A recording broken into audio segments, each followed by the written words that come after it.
In the sprawling, restless city of Los Angeles, there existed a young woman named Nora Voss who had learned to occupy space without being seen.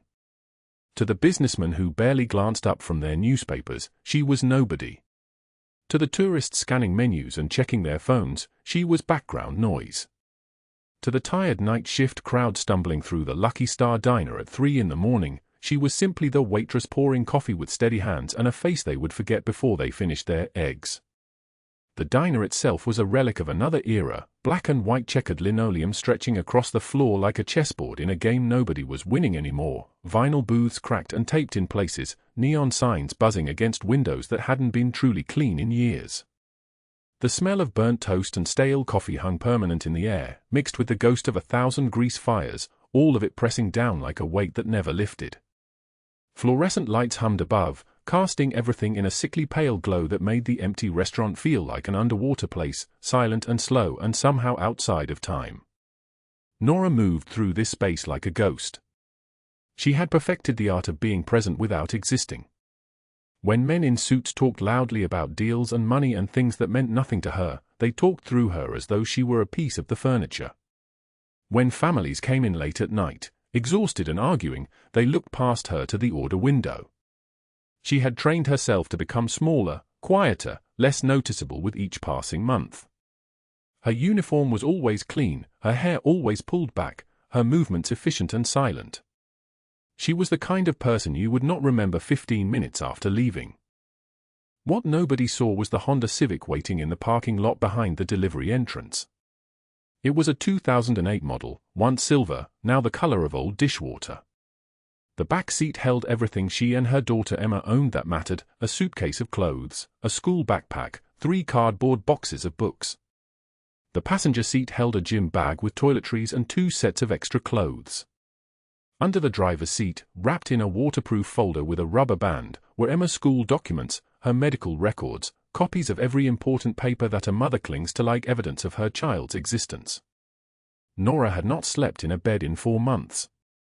She slept in that car, moving it every few nights to parking lots without security cameras, showering in gym bathrooms with day passes she could no longer afford to renew, using the diner's back room to wash her face and change into her uniform. The car's interior smelled like her shampoo and Emma's school bag and the particular staleness that came from living in an enclosed space with no escape. On cold nights, she sat in the driver's seat and ran the engine for 20 minutes every 2 hours, warming her hands on the steering wheel, watching her breath fog the windshield, wondering how long a person could survive on nothing. In her jacket pocket, next to her heart, she carried the eviction notice. The paper was thick and official and the deadline was written in red ink that looked like a scream. 12 days. That was what remained. Her landlord wanted $35,000 and she had counted her checking account balance that morning, $34. 34. Not 34,000. Not 3,400. $34 total to last until the next shift, which would pay her maybe $80 after taxes, which would get them through perhaps 4 days if she ate nothing and gave Emma only bread and peanut butter. The math never worked. It had stopped working months ago. She had worked double shifts for 6 weeks straight, her manager watching her with eyes that had grown darker and more calculating, his hand lingering on her shoulder as she passed, his voice dropping low when he spoke to her alone in the back room. But even the extra money disappeared into things she could not control: Emma's asthma medication, the car insurance that lapsed and then cost more to reinstate, the hospital bill from when Emma had stopped breathing one night and Nora had driven her to the emergency room at 2 in the morning, hands shaking so badly she could barely turn the key. That hospital bill was $47,000. The diner's back door opened to the winter air, and Nora stepped outside into the parking lot, her breath rising in clouds. The blizzard had sealed Los Angeles for 3 days now. Snow fell on a city that almost never saw snow, piling up on the streets and rooftops, making everything look cleaner and colder than it had any right to be. The world was quiet under all that white. Traffic had slowed to almost nothing. The whole city felt like it was holding its breath. She walked to the Civic, her thin waitress uniform already soaked through, and unlocked the door with a key that stuck slightly in the lock. She started the engine to warm it, and the sound filled the silence like a prayer. She put her hands near the vent, waiting for heat that would take minutes to arrive, and thought about Emma at her mother's apartment across the city. She had managed to scrape together money for a sitter for the night shift, a girl from Emma's school who came cheap, who did not ask questions. $30 for 8 hours. It left $34 in the account. Everything felt like it was dissolving. The diner door burst open at 2:16 in the morning with a sound like a gunshot against the glass. Wind screamed through the checkered windows, carrying snow and cold and a child sobbing. A girl stumbled inside, no more than 7 years old, her coat soaked through, her hair plastered to her face, her tears freezing on her cheeks. She stood in the entrance, shaking, calling out in a small voice that barely carried over the sound of the wind. "Daddy!" The word cracked like breaking glass. "Daddy, where are you?" Nora looked up from the coffee station. For one moment, the girl was alone in the diner, terrified and drenched and utterly abandoned. The businessman did not look up. The couple in the corner did not move. The world did not pause. So Nora moved. She walked across the checkered floor without thinking, without calculating, without understanding why her body was moving when logic would have told her to stay still. She was a woman with $34 and 12 days left. She had nothing to give. But she took off her coat, the only coat she owned, thin and worn at the elbows, and wrapped it around the child's shoulders. "What's your name?" Nora's voice was quiet, steady, the way she had learned to speak to Emma when her daughter was afraid. "Emma." The girl sobbed. "I'm Emma and I'm lost and I can't find my daddy and the snow came and I fell and I don't know where I am." Nora's hand stilled. Emma. Her daughter's name. The coincidence of it struck her like a blade wrapped in ice, stealing her breath for 1 second before she pushed it aside and focused on what mattered. There was a backpack. There was a small pink backpack with a name written on a tag. There was a phone number on that tag. Nora found her phone in her apron pocket with 5% battery remaining. She dialed the number with shaking fingers. The phone rang once. Twice. And then a voice answered, a voice so deep it seemed to come from a place beneath the earth, a voice that moved through the phone line like something that had survived fire and learned to carry weight. Yes. One word. Just one word, but it contained the sound of a man used to being obeyed. Nora spoke quickly, her words tumbling out. "I have your daughter. Emma." She came into the Lucky Star Diner on 5th Avenue. "She's safe. She's dry now. She's sitting with me." Silence on the other end. Then, which Lucky Star? There are 3 on 5th. The one near the old theatre district. She has a pink backpack. There was a number in it and I called and you answered and "I'm coming now." The line went dead. The timing did not make sense. The city was sealed. The streets were impassable. Nobody could drive through that blizzard in less than 30 minutes even if they were already close. But 23 minutes later, a black SUV pulled into the parking lot, moving slowly through the snow like it was gliding across ice. The man who stepped out was tall, at least 6'2", with shoulders that filled the doorway when he entered. His coat was cashmere, black, expensive in a way that made her feel poor just looking at it. His hair was dark, just beginning to silver at the temples, combed back from a face that was angular and hard and marked by a scar that ran from his left eye to his cheekbone like something sharp had once tried to cut the answer to a question out of his skull. He moved across the checkered floor toward Emma, and everything in the diner seemed to shrink away from him. But when he reached the booth where the girl was sitting, still wrapped in Nora's coat, his entire body seemed to soften.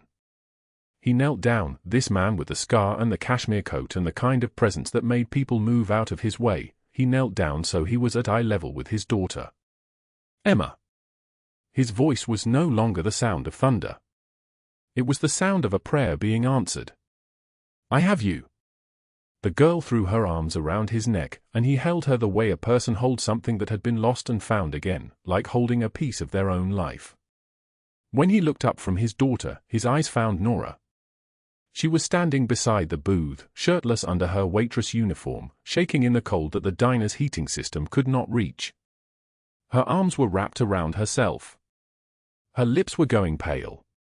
She was the kind of person who faded into backgrounds, who disappeared when you looked away, who made herself small so no one would notice. But he was noticing now. Something in his expression shifted, not gratitude, not quite. It was something darker and deeper than gratitude. It was recognition. The kind of recognition that happens when you see your own wound reflected in another person's eyes, when you understand, in one moment, that this person had seen something about yourself that you had been trying to hide your whole life. "What is your name?" he asked. "Nora," she said. "Nora Voss." He stood, keeping Emma tucked against his side, and extended his hand. When she took it, his grip was warm and solid, and she realized with a start that she was touching someone who held power the way other people held breath, continuously, naturally, without even thinking about it. "Giovanni Castelliano," he said. "And I will never forget what you did tonight." But what Nora did not know was that in an apartment on the other side of the city, a man named Douglas Hale was watching her name get entered into a database, watching her address get flagged, watching her photograph get added to a file labeled with a single word, "available." And what she could not possibly understand was that Sophie Langford, a woman whose beauty had been sharpened by cruelty into something that cut, was making a phone call and using Nora's name, and marking her as vulnerable enough, desperate enough, invisible enough to take. The storm will pass and you are far stronger than you think.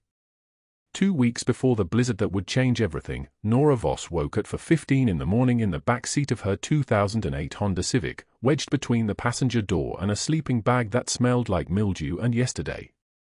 The parking lot was empty except for 3 other cars, none of them belonging to people with anywhere else to go. She kept her eyes closed for 3 more seconds, a small ceremony of pretending, before the weight of the day pressed down on her chest like a stone. The Civic sat in the northeast corner of a lot behind a shuttered electronics store, far enough from the security camera mounted on the building's eastern wall that the angle missed her completely.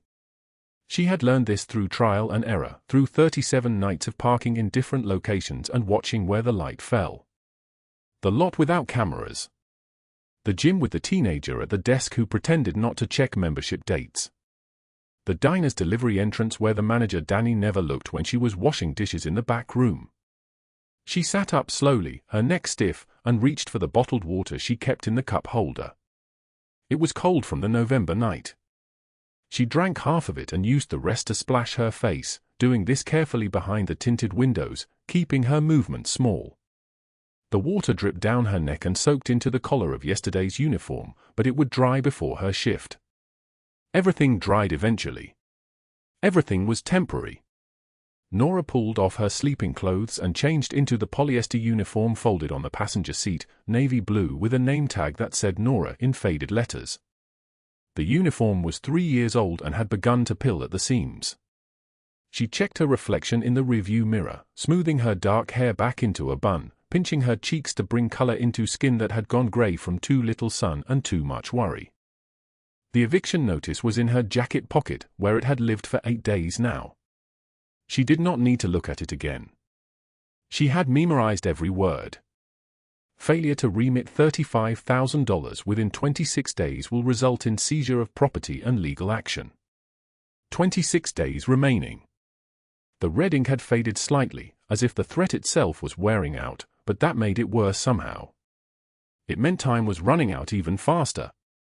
She reached under the driver's seat and withdrew the waterproof folder. Inside was Emma's birth certificate, her school records, 3 photographs, and a handwritten note from Nora's sister Carmen in Arizona. "She asks about you every day. She is doing better on the new medicine. Love, C." The medicine cost $217 a month. Nora had $43 in her checking account, $34 in cash folded into her shoe, and an eviction notice that said the car would be seized in 26 days. The math was simple. The solution was not. She locked the Civic and walked 3 blocks through the pre-dawn darkness to the Lucky Star diner. The November air was cold and tasted like exhaust. Streetlights cast long shadows across empty sidewalks. A delivery truck rumbled past without slowing. She was a shape moving through the darkness, nothing more, nothing that required attention. The diner's back entrance was unlocked. It always was. She used her key anyway, the gesture of someone who still belonged to something. The kitchen was dark and cold and smelled like industrial fryer oil and yesterday's grease. She flipped on the lights and the fluorescent panels flickered to life with an insect hum that made her teeth ache. The main dining room opened before her in grayscale morning light, black and white checkered linoleum worn smooth in traffic patterns, 12 red vinyl booths with duct tape covering cracks that had split open like wounds, a long counter with 12 chrome stools, and windows along the front that looked onto the empty street. The neon sign in the window buzzed and flickered, open 24 hours in letters that had burned out one by one until it read OP_N_ for HOU_S, a testament to things breaking and not being fixed because fixing cost money. She started the coffee at 4:45. 6 pots, all full, all running simultaneously. The smell rose up and filled the kitchen, bitter and scorched, the smell of something good left too long on heat. She set out cups and saucers, napkins, silverware, moving through the ritual of opening with the muscle memory of someone who had done this 600 times. Maybe more. At 5 a.m., the first regulars arrived. 3 construction workers with cement dust on their boots and exhaustion in their eyes. They sat in the corner booth and ordered the breakfast special without looking at the menu. Nora wrote down the orders in a pad that had 23 pages of orders written in her handwriting, all of them served, all of them forgotten. The construction workers did not make eye contact.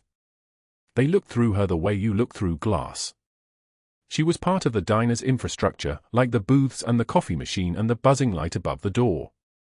Replaceable. Forgettable. Invisible. By 8 a.m. she had served 17 people and collected $4.60 in tips. She counted the money in the bathroom at 8:15, standing over the sink, watching the coins catch the fluorescent light. $4.60. At this rate she would make $84 in a week. It was not enough. It had never been enough. It would never be enough. At 11 a.m. she took her break. The diner had a policy about free meals during breaks, something written in a laminated card taped to the kitchen wall. Employees may consume 1 complimentary meal daily from the soup or salad selection. The policy was old and the handwriting had faded, but the rule was ironclad. Nora heated a bowl of vegetable soup that tasted like broth and regret and sat at the counter where the morning news played silently on a television mounted in the corner. The weather report scrolled across the bottom of the screen, winter weather advisory. Blizzard conditions expected Tuesday through Thursday. Wind gusts to 45 miles per hour. Temperatures dropping to 14 degrees Fahrenheit. 3 to 6 inches of accumulation expected. She was not paying attention until the word city shutdown appeared. Then she looked up. The meteorologist was pointing at something on a map. 3 days of closed roads. Schools shuttered. Businesses closed. A blizzard that would seal the city like a coffin. 3 days of not working. 3 days with no income. No tips. No free meal. No place to go. She finished the soup without tasting it and clocked back in. The afternoon shift was slower. A woman in hospital scrubs ordered tea and toast. 2 businessmen sat in separate booths, both staring at their phones, both leaving without speaking to her. An elderly couple shared a piece of pie and held hands across the table, and Nora felt something crack inside her chest watching them, something that had already been broken but which this moment managed to break again. At 6 p.m. she showered at the gym 3 blocks away. The teenager at the desk was new and did not ask to see her membership card. Her day pass had expired 4 days ago, but the teenager looked at something on his phone and waved her through without checking. She did not know if he had forgotten or if he simply did not care.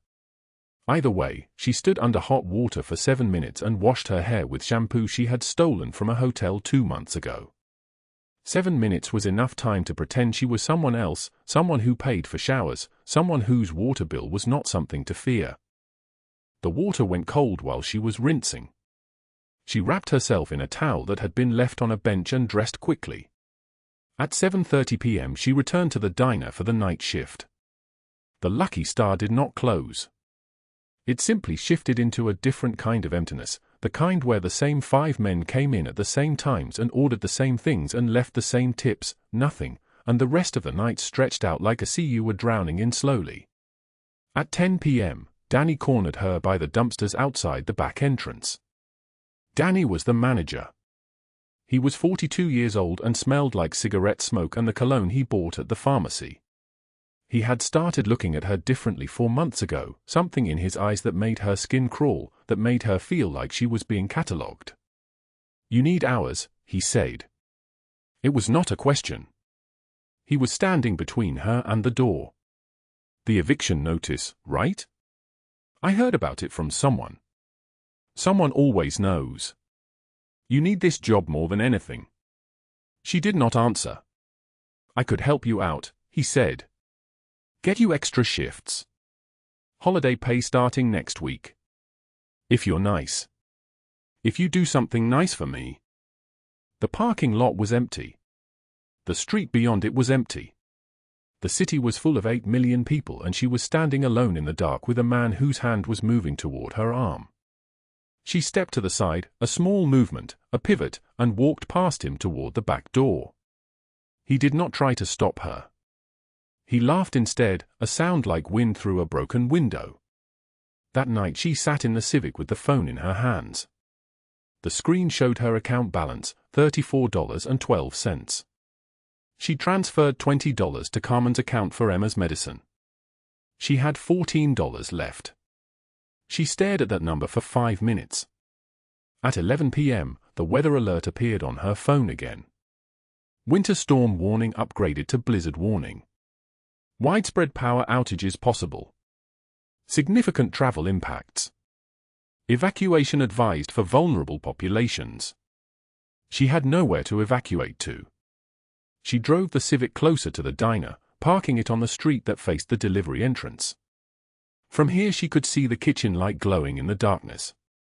She could be at the diner in 40 seconds if they called her in. She could see warmth from inside the Civic. She pulled the sleeping bag up to her neck and tried to sleep as the November wind began to pick up, rattling the car's frame, carrying with it the smell of rain. Outside, the city was going about its final preparations for 3 days of being sealed away from the world. Inside the Civic, a woman with $14 in her shoe and an eviction notice in her pocket tried to dream of anything except the morning. The November wind carried snow against the diner windows like thrown glass. Outside, visibility had collapsed to nothing, just white static and the yellow halos of streetlights drowning in the blizzard. Inside the Lucky Star diner, Nora Voss moved between 3 tables with a coffee pot that had become her entire world.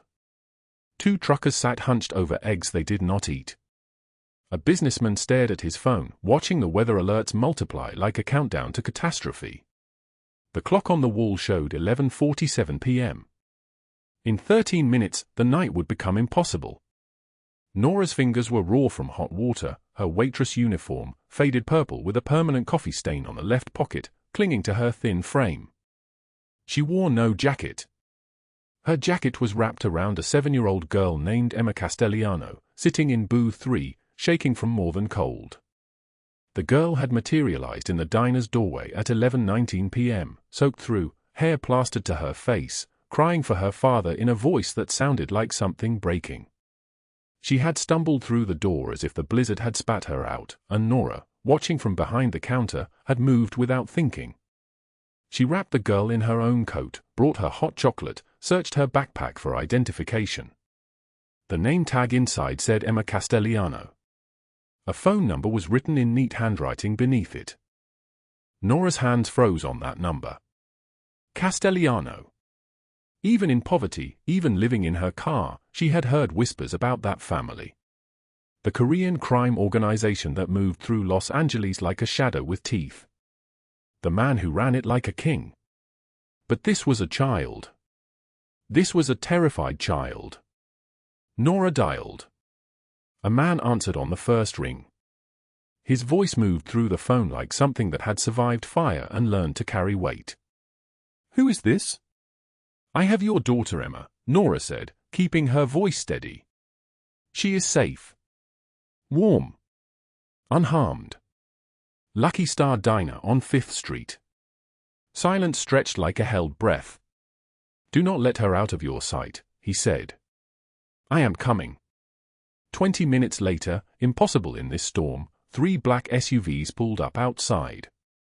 The door opened, and Giovanni Castelliano entered with snow dusting his shoulders like ash. He wore a black coat that cost more than everything Nora owned. His eyes were dark as winter sky, scanning the diner like a threat assessment. 2 men followed, Rocco and Franco, both carrying the weight of dangerous knowledge beneath their tailored suits. Every person in the diner froze. Giovanni saw Emma wrapped in Nora's jacket. He saw Nora crouched beside the booth in only her thin uniform, shivering but steady. He crossed the diner in 4 steps and dropped to his knees in front of his daughter, cupping her face in his hands, speaking rapid Korean that sounded like a prayer. Emma clung to him, and his shoulders relaxed with a tension Rocco and Franco had never seen leave his body. He lifted her and turned to Nora. Their eyes met across the diner's fluorescent emptiness. Giovanni saw the jacket she had surrendered to a stranger's child. He saw her shaking from cold. He saw kindness so pure it looked like recklessness. He removed his own coat, wool, cashmere worth more than her monthly rent, and draped it across her shoulders. It held his warmth. "What is your name?" His voice was different now. Careful. "Nora Voss. You kept her safe. She is a child. Anyone would have." "No," he said. "Not anyone." He pulled an envelope from his jacket and set it on the table without opening it. Then he was gone, Emma in his arms, the SUVs dissolving into the white storm like ghosts returning to their haunting. Nora opened the envelope with shaking hands. $10,000 in cash. 10,000. She stared at it until the numbers blurred. She had never held this much money. She had never imagined holding this much money. The manager was watching from behind the counter with an expression she could not read, so she folded the envelope quickly and pressed it into her apron pocket. The rest of her shift passed like a dream. She finished at 3 a.m., clocking out with the envelope burning against her ribs like a secret that might unmake her if she told anyone. She drove the Civic to the all-night parking lot and sat in the darkness, holding the money, unable to feel real. By morning, the blizzard had exhausted itself. The city emerged into pale sunlight and the ruin of 3 days buried in snow. Nora drove to the bank with her hands gripping the steering wheel so tightly her knuckles turned white. She deposited $9,000, kept $1,000 in cash. She paid 3 months of storage fees for the boxes of belongings she had surrendered when her apartment became impossible. She drove to a pharmacy and purchased Emma's medicine, the bottle that had been waiting in an imaginary shopping cart since her daughter got pneumonia last year. She sent $500 to her sister in Arizona for Emma's care. She filled the Civic's gas tank for the first time in 6 weeks. She still owed $35,000 in 9 days. But she could breathe now. 3 days later, Nora returned Giovanni's coat to the diner. She left it folded on the counter with a note written on the back of a receipt, "Thank you. NV." That evening, a man entered during the dinner rush. Rocco. He sat in Nora's section and ordered coffee without meeting her eyes. When she brought the check, he spoke quietly, barely moving his lips. "Mr. Castelliano wants to know if you need anything else." Nora stiffened. "I do not take charity. It was payment for a service. You protected his daughter. I did what anyone decent would do." Rocco's eyes held hers for a single moment. "That is precisely why he is asking." He left a card with a phone number. No name. Nora threw it away when she closed that night. A week later, she was walking to the Civic after a late shift when a man stepped from the shadows. Mid-40s, expensive suit that did not belong in this neighborhood, smile that did not reach his eyes. Douglas Hale. He introduced himself as a job placement specialist, said he had been watching her work ethic, saw potential, offered better opportunities. "Women like you need help," he said. His voice had the texture of slime. Nora's entire body screamed no. She walked faster. He called after her, "You are living in your car, Nora. I know your situation. I can change it." She ran to the Civic and locked the doors, heart hammering like something caged. Later, at the public library, she searched his name on an ancient desktop computer. Nothing official surfaced. No business license. No website. But the reviews on hidden forums painted a different picture: women who took jobs and vanished, complaints filed and then deleted, a pattern so consistent it felt like a blueprint. She saved the screenshots to a USB drive she could not afford to buy but had anyway. Giovanni appeared at the diner 3 nights later. 2 in the morning. The dead hour. He sat alone in a corner booth, and Nora approached cautiously, coffee pot in hand. "Black," he said. She poured.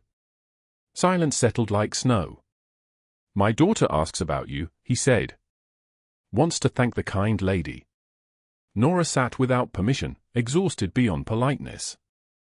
"How is she?" "Safe. Because of you." He slid an envelope across the table. Nora pushed it back. "I do not want your money. You need it. I saw the eviction notice in your jacket pocket when I gave you my coat. 12 days at that moment. You have 9 days left now." Nora's hands trembled. "You went through my pockets." "I notice everything," he said. "Especially when someone shows my daughter more care than people who are paid to protect her." They talked for an hour. Nora told him about Emma, her daughter, not his, living in Arizona because Nora lost her apartment, then her job, then everything. Medical bills from pneumonia, $47,000. $47,000, even after insurance sent the rest to collections. She could not pay. Could not keep them housed. Sent Emma away to have stability. Giovanni listened without interrupting. When she finished, he asked, "Why did you give Emma your coat? You were already freezing. She is a child. I am an adult. That is reason enough." He looked at her like she was something rare. Something that should not exist in his world but had anyway. "In 15 years, I have never met someone like you." Rocco and Franco, sitting at another booth, exchanged glances. They had never seen Giovanni like this, unguarded, almost gentle. His men. His trusted soldiers. And they did not know what to do with this version of him. Giovanni slid the envelope forward again. "This is not charity. Consider it payment for reminding me that decency still exists." This time, Nora did not push it back. Inside, $35,000 exactly. Every penny she needed. She cried then, silently, tears falling without permission. Giovanni stood to leave, paused at the booth's edge. "You are not invisible anymore," he said. "Not to me. Not ever." He left. The diner settled into the sound of its own breathing, the hum of the refrigerator, the distant roar of the highway beyond the windows. Nora sat holding the envelope, understanding that everything had changed, unable to see how much worse it would become before it could become better. Because what Nora did not understand was that Douglas Hale had been watching her every move. And her rejection of his offer, her running from him, her existence as someone without protection, these things had made her a target he would not release. The predator had chosen his prey. The game had already begun. The rain fell like a curse that could not be erased. It came down in sheets against the studio apartment windows, and inside, Nora Voss sat on the floor holding a piece of paper that had just destroyed her world. The notice was crisp and official, typed in bureaucratic language that cut like a blade, pending investigation into parental fitness. Social services had arrived that afternoon with clipboards and expressions of practiced sympathy. They had walked through her apartment, opened cabinets, asked Emma questions in soft voices designed to coax out secrets children did not yet have. They had said nothing was definite. They had said they were required to investigate all reports. They had left her with this document and a case number and a deadline, Friday, 2 weeks away. Nora's hands trembled as she held the paper. The ink blurred. She had spent $47,000 on pneumonia treatments, had watched her daughter's fever break on the 4th hospital day, had signed bills she could not pay, and for what? To have her labeled an unfit mother by a woman who had never worked a night shift, never chose between food and medicine, never sat in a car in December trying to keep her child warm. Sophie Langford. The name burned in Nora's throat like poison. 2 weeks earlier, Nora had walked away from the Lucky Star diner. She had quit without notice, had taken the envelope Giovanni left her, $35,000 in cash, every penny the eviction demand required, and had paid the landlord in person.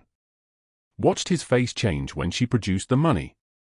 He had counted it 3 times, as if the bills might evaporate in his hands. She had rented a studio apartment in a building on Vine Street, small but clean, with water that ran hot and a lock that worked. She had driven to Arizona, had picked up Emma from her sister's house, had driven home with her daughter asleep in the passenger seat, hand pressed against the window like she was trying to reach through the glass toward a future she did not yet believe in. The first week had felt like resurrection. Emma's laugh returned. She slept through the night. Nora had taken a job at an independent bookstore on Sunset Boulevard, had left the diner's grease and late nights behind. But Sophie Langford had other plans. The rumors had started at the coffee shop where Nora bought her morning tea. A woman, Nora had recognized her from the Lucky Star's regular clientele, Victoria Chen, a lawyer with manicured nails and a cruel smile, had been overheard saying that Nora had stolen money from the register before she left. The accusation had spiraled. By the 3rd day, the bookstore manager had asked Nora about her background. Nora had shown her tax records, employment history, everything clean. The manager had apologized. But Nora had felt the shift, the way people looked at her differently after that. Then came the bank account freeze. Nora had tried to withdraw money on a Thursday morning and been told her accounts were under review pending investigation into fraud allegations. The teller had not made eye contact. Nora had stood there holding her debit card, unable to speak. $47,000 in the savings account. Gone. Frozen. Untouchable. That was when she had called the number Rocco had left her. He had answered on the first ring, as if he had been waiting for her to need him. His voice was calm, professional. "What is wrong?" "They froze my bank account. They are saying I stole from the diner." "I did not. I would never." Silence on the line. "Then, where are you?" She had given him the address. He had arrived in a black car 20 minutes later, had taken her to dinner at a restaurant where the waiters knew his name and the wine cost more than her monthly rent. Who made the accusation? A woman named Sophie Langford. She was a regular at the diner. She seemed to like me, and then suddenly, you do not need to explain. Rocco had leaned back in his chair, and in that gesture was the weight of power. Mr. Castellano will handle it. But Rocco had been wrong about one thing: Giovanni did not simply handle it. Sophie Langford had escalated. The false police report came first. Nora was called to a precinct in downtown Los Angeles, was questioned by a detective who had a file with her name on it. The questions were gentle but implacable. Had she taken cash from the register? Had she been under financial stress? The detective did not arrest her. Arrests were not what Sophie wanted. Sophie wanted destruction in slow motion, public humiliation, the kind of damage that came from whispers and official scrutiny and the creeping belief that where there was smoke, there must be fire. The social services visit had been the final blow. Sophie had filed a complaint saying Nora's living situation was unstable, that she had been arrested, that Emma had been left unsupervised on multiple occasions. Every accusation was false. Every one was also impossible to disprove quickly. Nora understood then, Sophie was not trying to convict her of anything. Sophie was trying to have Emma taken away. Now Nora stood in the rain outside her building, water soaking through her jacket, the notice in her hand growing soft at the edges. A woman walking past averted her eyes. Nora realized she had become invisible again, but in a different way. She had become the kind of invisible that is pointed at in whispers, that is present but unwelcome, that is marked by suspicion. She walked up 4 flights of stairs to the apartment. Emma was asleep on the bed, curled around a stuffed rabbit. Nora sat beside her, careful not to wake her. She looked at her daughter's face, at the small hand resting on the cotton rabbit, at the peace that came from believing the world was safe. Sophie Langford did not know this child. Sophie Langford did not know that Emma had been born 3 weeks early, that she had weighed 4 pounds 11 ounces, that she had spent 2 weeks in the NICU with tubes in her arms and monitors beeping through the night while Nora stood at the window and made promises to a God she was not sure existed. Sophie did not know that Emma had learned to read at 4, that she drew pictures of flowers even though she had never seen a garden, that she loved horses despite never touching one. Nora's phone rang at 11:43 that night. Giovanni's voice came through with the weight of a command. I need you to listen very carefully. In 1 hour, you and Emma need to have bags packed with clothes for 1 week. Nothing else. Rocco will arrive, and you will go with him. You will stay where I put you until this is finished. Do you understand? Nora understood that she was no longer in control of anything. She packed 2 small bags, dressed Emma in warm clothes without waking her, and when Rocco arrived, she followed him to a black SUV and then to a penthouse apartment in a high-rise building downtown. Floor 42. Windows that looked out over the entire city. Empty rooms with view and echoing tile. Giovanni was already there, waiting in a living room that was larger than the entire studio apartment had been. You and Emma will stay here, he said. It was not a suggestion. I will not be a prisoner, even a comfortable one, Nora said. Giovanni stepped closer. His movements were always controlled, always deliberate. He looked at her like she was a question he was trying to answer. You are not a prisoner. You are under protection. Why? I am nobody to you. I am a woman you met in a diner during a snowstorm. I am not worth all of this. You are not nobody, he said. His voice was low, steady, like thunder rolling across a distant sky. The people who did this to you believe you are nobody. That is the belief that needs to be corrected. That was when everything changed direction. At 3:17 in the morning, while Nora and Emma slept in separate rooms of the penthouse, while the city below burned with the neon lights of night, Giovanni made a phone call to Rocco. 2 words, begin operations. The warehouse in the industrial district received its visitors at 4 in the morning. 12 men in black tactical gear moved through the pre-dawn darkness like ghosts that had learned to carry weapons. They moved with precision earned through years of loyalty, through following Giovanni's orders without question, through understanding that some things could not be allowed to continue existing. Rocco led them through the main entrance, which gave way after 20 seconds. The secondary doors fell faster. They found what Giovanni knew they would find, 43 women locked in shipping containers, their passports stacked in a filing cabinet, their documents forged, their hope confiscated by a man who had been operating for 20 years without consequence. Douglas Hale was in his office on the 2nd level when Rocco found him. He was counting money, and he looked up with the expression of someone who had never considered that consequences might arrive wearing black. He tried to run toward the back exit. He did not make it 3 steps before Franco blocked the door. He collapsed then, trembling like a wounded animal at the end of a hunter's aim. I will pay anything. I will leave. Please. Please. Giovanni entered the office and stood looking at him with an expression that held no mercy. Death would be too quick. Too easy. Too merciful for what you have done. Giovanni had already contacted the Federal Bureau of Investigation. He had documentation prepared, photographs, financial records, names of every man in Hale's network, recordings of transactions, a paper trail so complete that a prosecutor could have built a conviction blindfolded. Federal agents arrived at 6 in the morning with warrants and handcuffs. They found the containers. They found the women. They found everything Giovanni had preserved for them like a gift wrapped in evidence. By 8 o'clock, Douglas Hale had been arrested on 17 counts of human trafficking, 17 counts of document fraud, 14 counts of forced labor, and 6 counts of organized crime conspiracy. The charges carried a minimum sentence of 40 years in federal prison. News vans arrived at the warehouse by 9. The story broke across every station: major trafficking ring dismantled. 43 victims rescued. 20-year operation exposed. Hale's face appeared on screens across Los Angeles. Not triumphant, not cruel, but broken. Absolutely broken. Like the world had finally shown him its true weight, and he had not been built to carry it.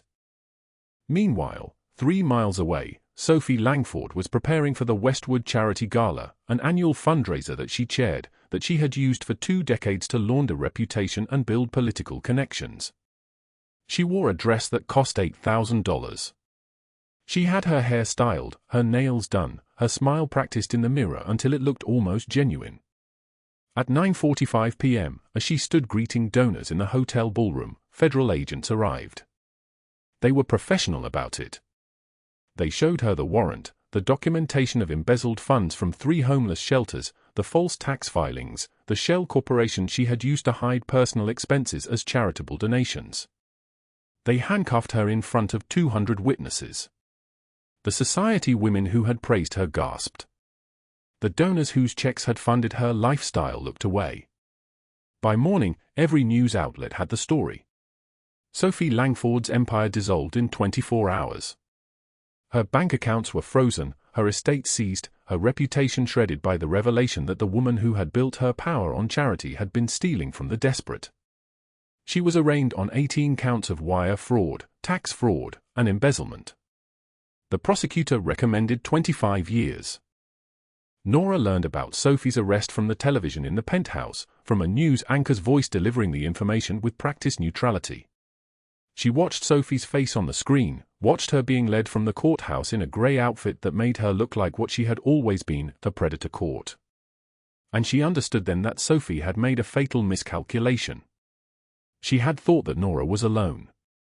She had not understood that Nora belonged to someone for whom power was not a limitation but a language spoken so fluently that it shaped reality itself. The rain outside the penthouse windows had stopped. The morning came clear and cold and bright.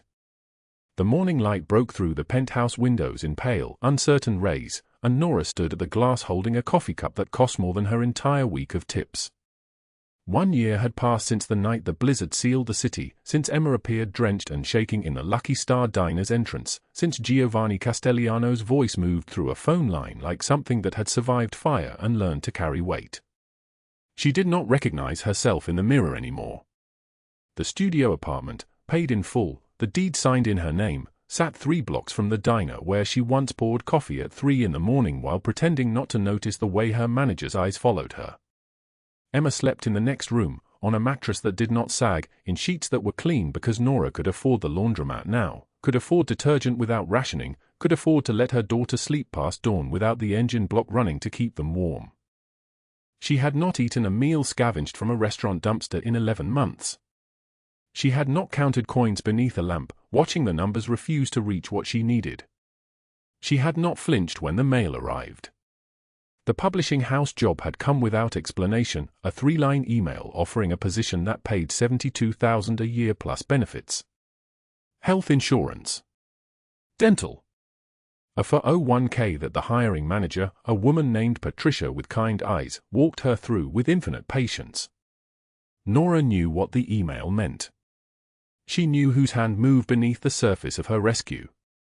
When she confronted Giovanni about it, meeting him at a coffee shop 2 months after her hire, Emma at school, her hand shaking slightly as she slid the job offer across a table that was not his, he denied involvement with a precision that confirmed everything. "You earned that position on your own merit," he said. His voice was different than it had been in the beginning. Softer. Still weighted, still carrying the gravity of consequence, but softer. Like a blade wrapped in silk instead of ice. "Your eyes betray you," Nora said. "Every single time." Giovanni looked at her across the small table, this woman who had given away her only warmth to a stranger's child, and something in his expression shifted. Not toward her. Away. A deliberate distance. "I did nothing," he said. But his jaw tightened. His fingers drummed once against the table. Once. That single gesture contained an entire language of regret. Nora had stopped needing rescuing somewhere between the scholarship fund for Emma's education, full ride, starting age 5 with enrichment classes, and the security deposit for the apartment appearing in her bank account with no explanation. She had rebuilt her life piece by careful piece. Savings account growing. Emma thriving. Stability transforming from a dream into a rhythm she could trust. The nightmares stopped coming. The hypervigilance, the constant calculation of survival, the way her shoulders had lived permanently raised near her ears, all of it slowly released its grip. 6 months into the publishing job, Nora realized she had gone an entire week without checking her bank balance. The realization made her sit down on the apartment floor and cry, not from despair but from the shock of her own freedom. Giovanni appeared at the women's shelter on a Tuesday afternoon in March, 2 months after Sophie Langford's arrest splashed across every news outlet in the city. The police had come for Sophie at a charity gala, federal agents moving with professional efficiency, handcuffs applied in front of 200 witnesses who gasped like they had never seen predators before, like they had not funded them with their charity donations for 20 years. Nora was teaching a class on employment rights when Marco knocked on the door, his enormous frame filling the threshold. Behind him stood Giovanni, Rocco, and Franco, 3 men in suits that cost more than the monthly rent of every woman in that room combined. "We are here to install security systems," Giovanni said, his voice steady and certain. "And to teach self-defense classes. If you will have us." The women recoiled. Fear moved through them like a current. 2 of them stood to leave, and Nora felt the tremor in their choice, the familiar calculus of danger that she knew from her own bones. She stood between the men and the women, this small gap that contained an entire history of learning to read predators in the posture of shoulders, the angle of eyes, the weight of silence. "They are here to help," Nora said. Her voice did not shake. "I trust them with my life. I would not put you in danger." One of the women, a girl barely 22 with scars running in every direction like a map of hell, studied Nora's face. "Searching." Then she nodded and sat back down. The others followed. Rocco and Franco began the self-defense classes every Friday evening, teaching women how to break holds, how to aim for vulnerable points, how to survive. Giovanni installed cameras himself, climbing ladders, his expensive hands working with wire and circuit boards, Rocco watching with an expression that had shifted permanently into something resembling awe. "She made him human again," Rocco said to Franco one evening, low enough that Giovanni would not hear. But Nora heard. She was always listening now, a habit worn so deep it had become permanent. Listening for danger. Listening for betrayal. Listening for the moment when stability would shatter and the blizzard would return. It never did. 6 months stretched into 8, then 10, then a full year. Nora was promoted to editor at the publishing house, acquiring stories of survival and resilience, authors who had been invisible becoming visible through the power of their own words. Emma started first grade at a private school that cost more than Nora had earned in an entire year as a waitress. Emma came home with reports of art classes and music lessons and teachers who knew her name before she raised her hand. Nora stood as Giovanni's equal now, not in power or wealth or the command of men in black SUVs, but in strength. In presence. In the refusal to break. The Lucky Star diner had not changed. The checkered floor was still faded black and white, the neon lights still hummed their dying song, the smell of stale coffee and grease still hung in the corners like a permanent inhabitant. But Nora walked through the entrance as a different person than the one who had last counted her tips with trembling fingers. Giovanni sat in the same booth where everything had begun. He wore an expensive suit that hung on him like a second skin, his watch catching the neon light. When Nora slid into the seat across from him, he slid a white envelope toward her without preamble. Inside was the deed to the studio apartment. Paid in full. Her name printed in official lettering on the document that meant she owned a piece of the city, owned a space where she and Emma would always have shelter, always be safe, always belong. "No," Nora said, sliding the envelope back. "I cannot accept this. You gave Emma your coat when you had nothing." Giovanni's voice was steady, certain, final like a door closing on old chapters.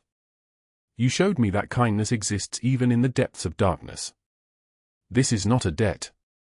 It is not payment for rescue. This is gratitude. Nora's hand shook as she reached across the table and took his hand. His palm was warm, calloused in unexpected places, the touch of a man who built his empire not with cruelty alone but with his own hands. With choice. With the daily decision to remain human in a world that rewarded monsters. I rebuilt my life, Nora said. Her voice was steady now, no longer trembling like a candle in the wind. I stand on my own. I do not need saving anymore. And I want to tell you something. She paused, watching his face in the neon light. I choose to let you into it. Not as a protector. Not as a savior. As an equal. As someone I have chosen. If that is what you want. Giovanni looked at her for a long moment. The diner was quiet except for the hum of failing neon and the distant sound of a coffee maker gurgling in the kitchen. Outside, the Los Angeles night moved through its familiar rhythms, the city breathing around them, indifferent and endless. I want that, he said finally, more than anything I have ever built.